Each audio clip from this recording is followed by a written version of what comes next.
Everything Chris. Everything Chris. Everything Chris. Everything Chris. Everything Chris. Everything Chris. Everything Chris.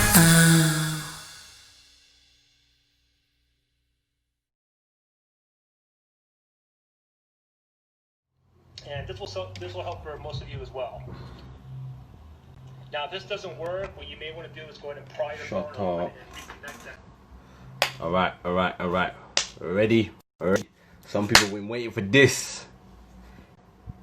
Alright. You ain't playing no games, boy. FEM.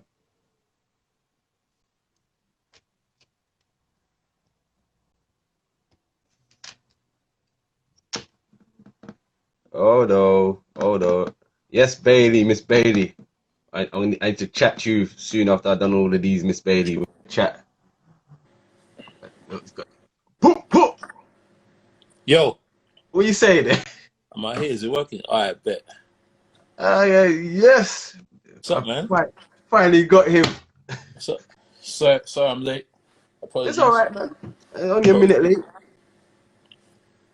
I'm good, man. How you doing? Can't complain, man. No, I'm saying, man, you're one of the revolutionaries of the dance moves. You make them look sexy again. You know what I'm saying, man? You gave us that confidence back. Like, shit, there's actually a hole in there. Oh, all my guys are joining. NBA on top, man. So big man, dog. saw the great. Oh yeah, see, you came on the little said, guys. Yeah, man. Leanne, what you saying, Matt? I said, Matt Nathan, what's good? Mensa, pause. Yeah, pause. You know, Mensa with the jokes already. All right, man. Started with a pause. All right, bro. We'll move Justin, on that. See, look at that. Even Justin's coming. That's my dog. Okay. Yeah, man. Justin got him afterwards, but shit. How you doing, brother? I can't complain, man. Life is good, man.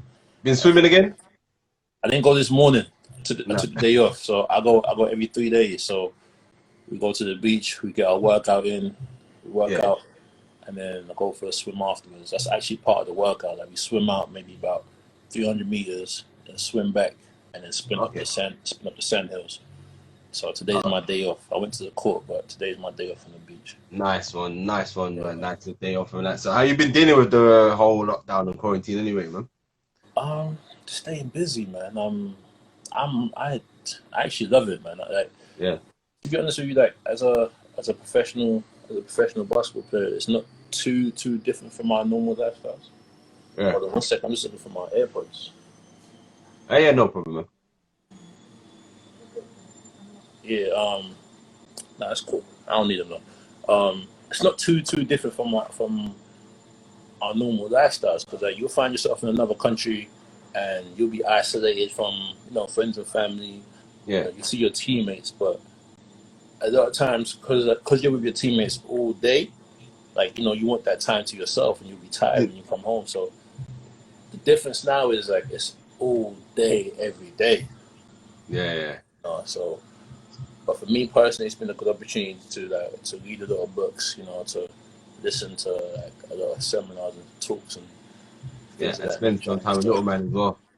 Yeah, just to improve on things that I'm doing, just to work on my own skills outside of basketball. So it's been a good time for that.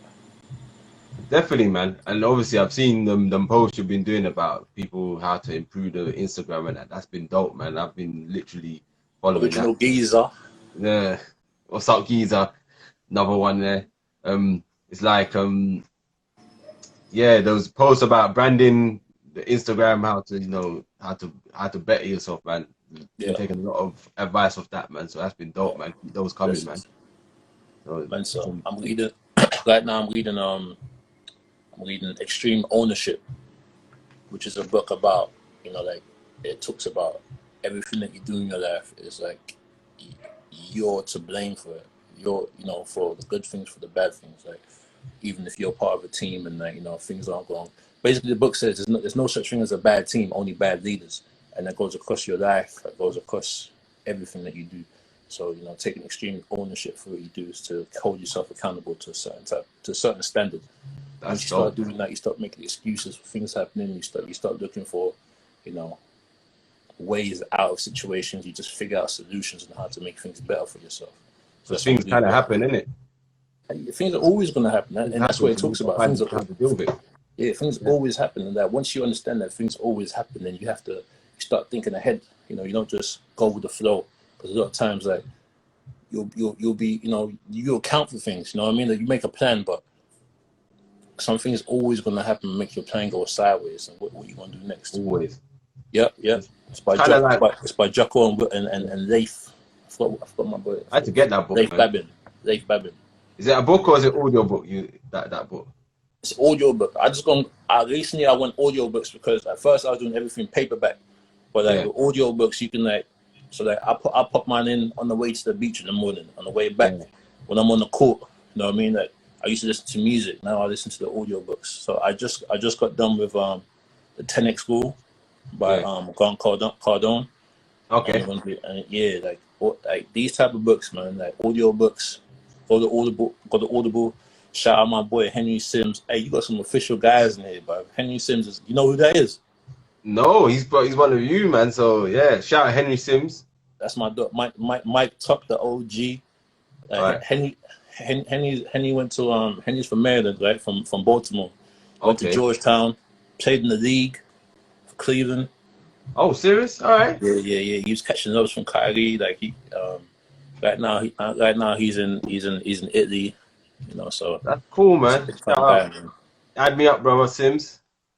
Yeah, big time guy. No, but it's true that I kind of like understand with that taking extreme ownership of stuff, because that this is what brought me to do these lives. So you know, fair enough. We were planning to do things in the studio, but can't do it. So what we're gonna do is just say, oh, it's a current, it's lockdown's fault. Why I can't do nothing? No, man, you gotta keep it moving and adapt to the situation. Let's move forward. Things are gonna happen, like you said.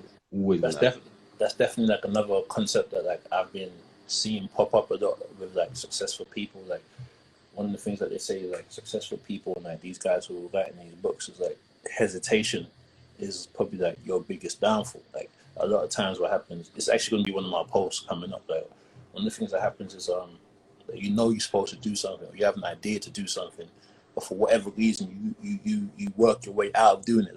Like you said, like, oh, we don't have the studio, or don't know how this is going to come out, or I don't know if the people are prepared or whatever.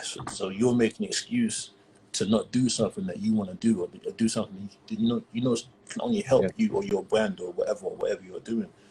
And you know, when you hesitate, someone else isn't, and that's all part of it too. Yes, that's true, man. That's true, man. So getting into this, man. Where is it you grew up then, man? But a long story, man.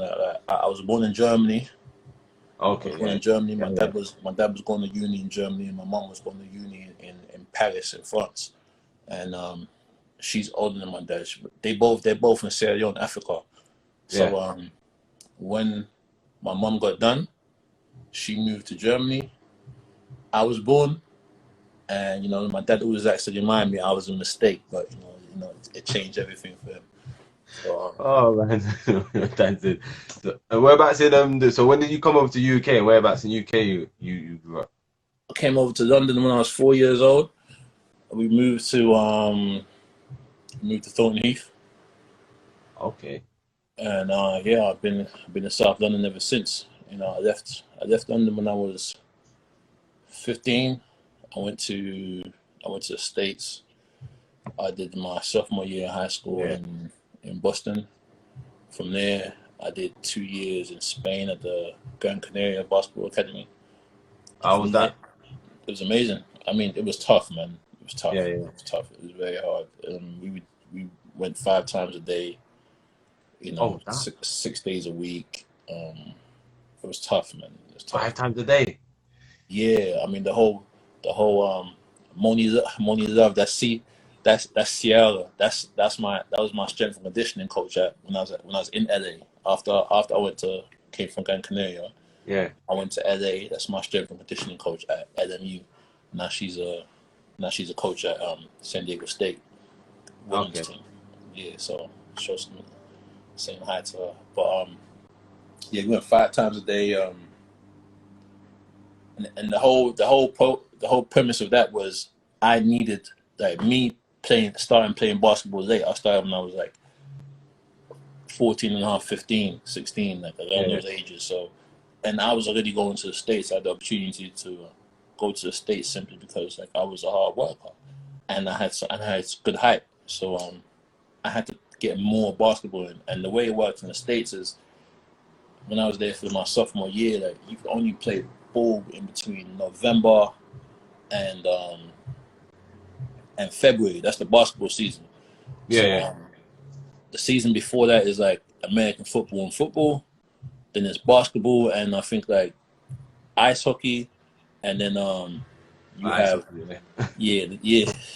Okay. Them white boys was in the ice. That shit was just legit. And then you have baseball season. Then you have baseball season in February. But in Spain, what they do is in Europe you can play ball all year round. Yeah. You can play ball all year round. So that was the idea, was for me to go out there so I can get more coaching.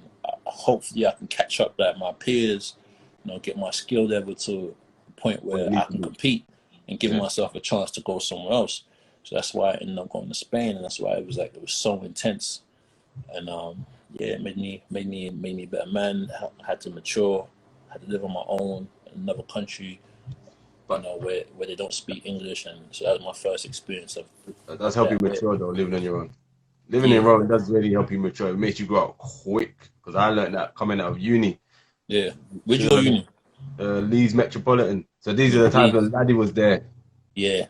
I was there, but I was the second team, and then Laddie. I heard about you men out there. I heard about you men out there. I tell you what though, they had fans, boy. When them D1 games started and Laddie and Albert were playing, they had fans. But I remember, I'll tell you a story. I remember Brixton came up to play. Yeah. And I think this is when Laddie had gone back to Brixton. Yeah. We're walking to the gym now, and the woman goes up to me and my boy Dennis. Yeah, hi guys, are you guys from Brixton? I said, no, for Leeds. Oh, do you know if Laddie's gonna come? And this is a grown woman, she's a mother, Do you know if that Laddie's gonna be there? Oh, he's amazing. I was like, oh shit. I said, do you know what I call him? What? Sugar Brown. That's his name. Sugar Brown. Sugar Brown. That makes sense. Sugar hell. Yeah, the fans, boy, they loved him. You know, it's Manshoff still in, man. They loved him up there, man. So yeah, man. Leeds, I was at Leeds, man. But yeah, there was some good times up there. There'll be off-camera talks. Oh, we got some more people. Tanner, what's good? My boy Ferg, Sev, what you saying? My boy Z Nix from New York. That's another. Oh man, you got some squad in here. Shout out to the man. People. Gio, what you saying? So I wanted to. Everything Chris. Everything Chris. Everything Chris. Everything Chris.